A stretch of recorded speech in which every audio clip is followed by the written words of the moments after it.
Hoy hemos firmado precisamente esa adenda al convenio que firmamos en su día.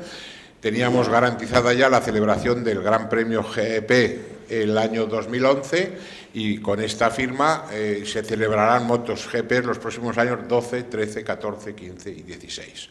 Yo creo que es una de las noticias más importantes que podemos dar un día como hoy en Aragón.